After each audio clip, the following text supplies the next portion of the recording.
नमस्कार दोस्तों, मैं महेंद्र। आज मुझे आपके साथ डिस्कस करना है पार्टिसिपल क्लोज। पार्टिसिपल क्लोज क्या होता है? एक ग्रुप ऑफ वर्ड्स है जिसमें एक पार्टिसिपल होता है, प्रेजेंट पार्टिसिपल हो सकता है, पास्ट पार्टिसिपल हो सकता है, लेकिन उसमें फाइनाइट वर्ब नहीं होगी बस। ठीक है, ये रहेगा। तो उसको कोई फुल फ्लैज्ड क्लोज है, उसको हमें पार्टिसिपल क्लोज कैसे बनाना है, और क्या उसके फंक्शन है, कब बनाना है, कौन सा पार्टिसिपल कब यूज़ करना है, ये मुझे सिखाना है आज इस लेक्चर में। थोड़ा सा एडवांस्ड रहेगा, but the students who have been watching my lectures based on non finites specially will have no problem. Let's get started. Look at the first sentence. The girl who is sitting in the next room is my sister. जो लड़की next room में बैठी है वो मेरी sister है। अब देखो, मैंने यहाँ पे एक क्लोज लिख दिया पूरा। मैंने लिखा the girl is my sister, और कौन सी? हु, ये मैंने क्लोज लिखा who is sitting in the next room, जो नेक्स्ट रूम में बैठी है। अब ये इस क्लोज ने इस लड़की को डिस्क्राइब किया। इस लड़की को डिस्क्राइब करने के लिए मैंने एक क्लोज लिख दिया, और ये फुल फ्लेज्ड क्लोज है। इसमें सब्जेक्ट है, फाइनाइट वर्ब है, ठीक है, प्रेजेंट पार्टिसिपल है, सब कुछ है। अब मुझे अगर इसको पार्टिसिपल क्लोज बनाना हो तो एक तरीका है कि जब भी हम एडजेक्टिव क्लोज लिखते हैं नाउन को डिस्क्राइब करने के लिए, तो जो उसका जो रिलेटिव प्रोनाउन है और उसमें उसके साथ में जो वर्ब आती है, हेल्पिंग वर्ब, उसको हम काट सकते हैं और इतना लिख सकते हैं, द गर्ल सिटिंग, सिर्फ इतना, the girl sitting in the next room is my sister. इस तरह से अब ये जो फ्रेज आई है ना, the girl sitting in the next room, इतनी the girl sitting in the next room, ये पार्टिसिपल क्लोज है। इसमें पार्टिसिपल है, फाइनाइट वर्ब नहीं है। इसकी हेल्पिंग वर्ब को हमने रिमूव कर दिया, और हम कर सकते हैं ऐसा एक तरीका। ठीक है, नेक्स्ट में आ जाओ। The guest who have been invited, जिनको इनवाइट किया गया है, आर वेटिंग फॉर यू, वो तुम्हारे लिए वेट कर रहे हैं। ठीक है, अब इसमें मैंने गेस्ट को डिस्क्राइब करने के लिए एक और रिलेटिव क्लोज लिखा, हु हैव बीन इनवाइटेड, ठीक है, आर वेटिंग फॉर यू। तो अगर मुझे इसको पार्टिसिपल क्लोज बनाना है तो सिंपल तरीका है, रिलेटिव प्रोनाउन को हटा दो, जितनी भी हमारी हेल्पिंग वर्ब है उनको हटा दो, सिर्फ पार्टिसिपल को रख लो, द गेस्ट, और उसके बाद लिख दो invited. The guest invited, guest जिनको इनवाइट किया गया है, आर वेटिंग फॉर यू, वो तुम्हारे लिए वेट कर रहे हैं, इस तरीके से। ठीक है, तो एडजेक्टिव क्लोज आता है तो बहुत आसान तरीका होता है, रिलेटिव प्रोनाउन को हटा दो और सारी हेल्पिंग वर्ब्स को हटा दो वहाँ से।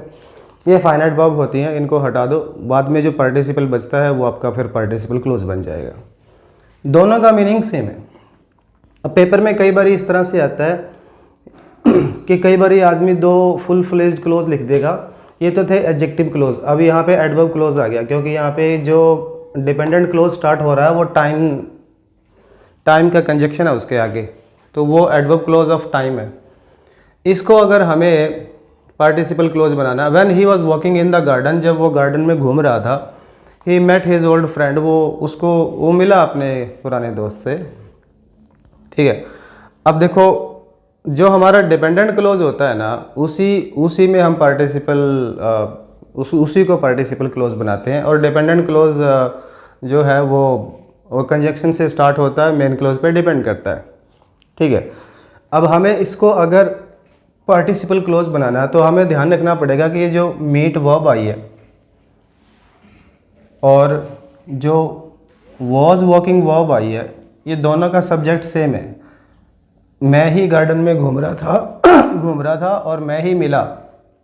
ठीक है, जब ऐसा सीन होता है तो हम एक काम कर सकते हैं, सब्जेक्ट को हटा सकते हैं, हेल्पिंग वर्ब को हटा सकते हैं, ठीक है, और ये जो कंजक्शन है इसको भी हम रिमूव कर सकते हैं। सिंपल इसको हम इतना लिख सकते हैं, walking in the garden, walking in the garden, he met his old friend, ऐसे बन सकता है। अब ये जो है ना वॉकिंग इन द गार्डन, इसके अंदर पार्टिसिपल है, प्रेजेंट पार्टिसिपल है और ये पार्टिसिपल क्लोज है।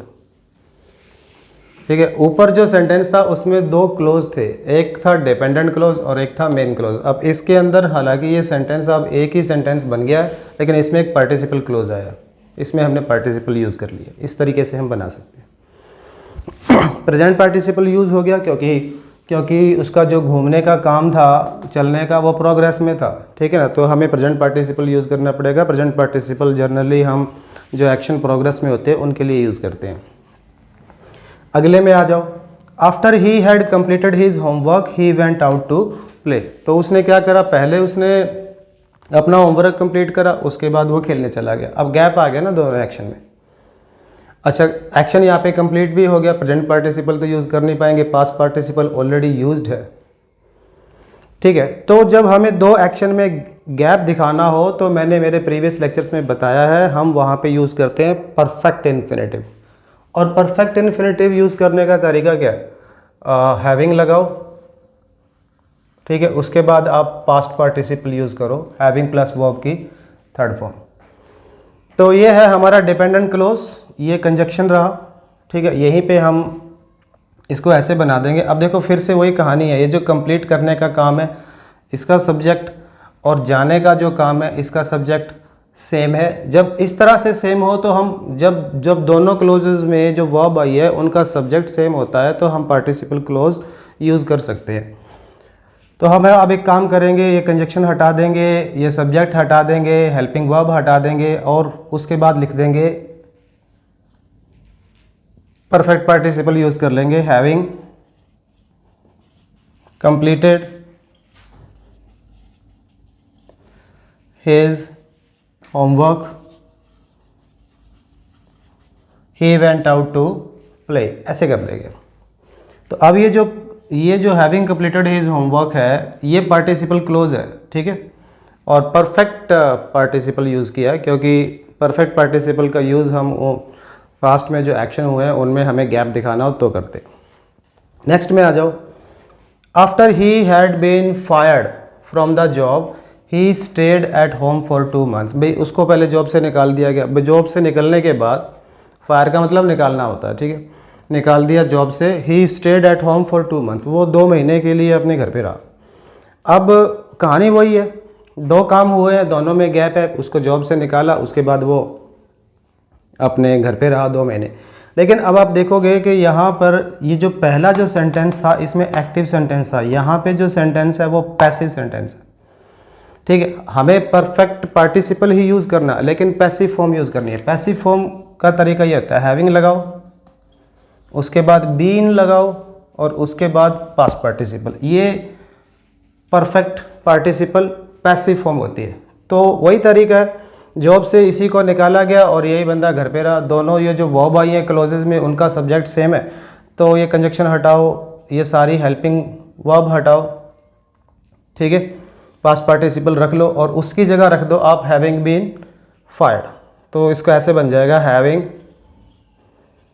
Been fired from the job he stayed at home for 2 months। इस तरीके से हम लोग इसको कर सकते हैं। Having been fired from the job, job से निकलने के बाद he stayed at home for 2 months। ठीक है, अब लास्ट एग्जाम्पल में आओ। व्हेन ही सॉ मी, जब उसने मेरे को देखा, ही रन अवे, वो भाग गया वहाँ से।